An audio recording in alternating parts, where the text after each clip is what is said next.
Welcome to California in Focus. I'm David Mastio. Today we're talking about the price of gas in California and what Governor Gavin Newsom has planned to keep it low. Joining me today is the Center Square's Kenneth Schrupp, California reporter. Kenneth, what's going on? Hey, David. In California, we tend to have a lot of spikes in gas prices, and there's a very peculiar reason for that. California has a declining number of refineries in the state that are having to run at maximum capacity because the number of refineries is declining faster than gasoline demand, which means these things have to be run and run and run.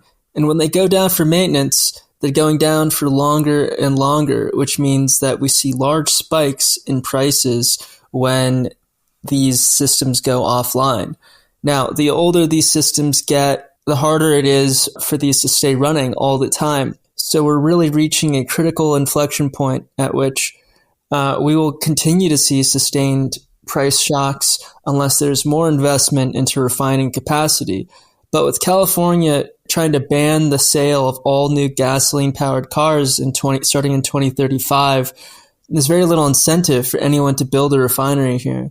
So until we make some kind of transition from gasoline vehicles, or that whole idea of a transition is put on hold, we're not going to see the capital coming in to increase the refinery supply that would prevent these spikes from happening in the first place. Governor Gavin Newsom, he's out looking at this, and what his advisors have told him is that there's a lack of excess inventory that refineries hold on to that is driving these spikes. Under existing California law, these refineries have to hold about 2 weeks of inventory supply so that they can be shut down for 2 weeks. This new law that Newsom called a special session for, legislators are back and have been working on this proposal to let the state say when refineries are allowed to shut down.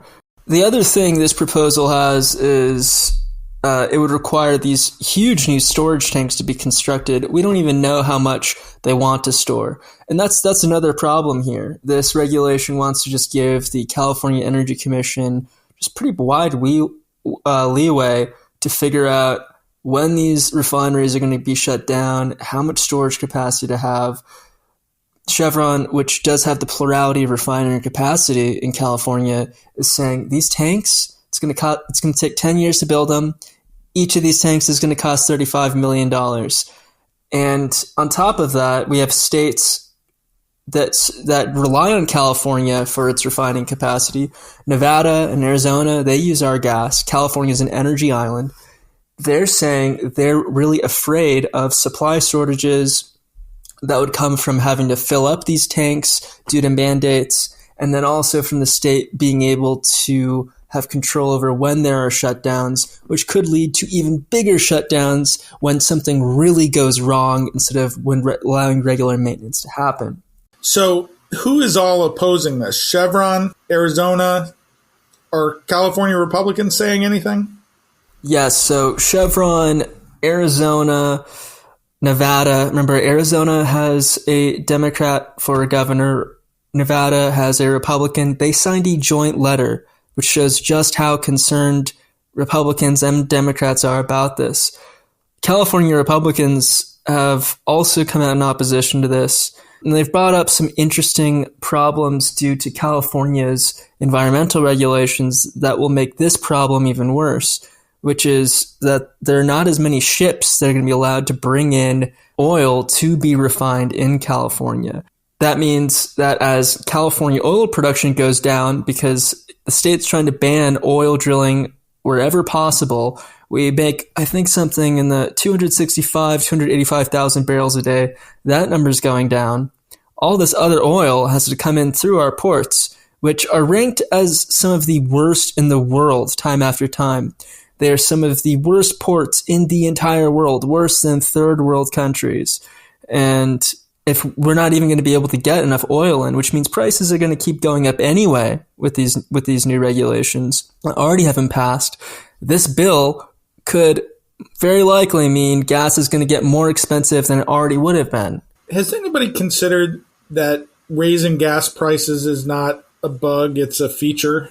Because you've written a great deal about electric car sales stagnating in California. And I wonder whether this is an argument that the governor is happy to have. One thing that we do see in language regarding congestion pricing, which is when you put on some kind of toll to go into different areas, is that pricing is seen as a tool to shift drivers, often single occupancy vehicles, so one person, towards carpooling or to public transit.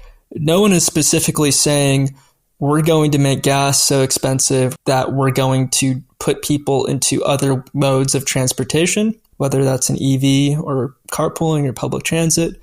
But it does seem like that is an effect, and similar language about other proposals does support that this might be a secondary driver. Kenneth, thanks for joining us today.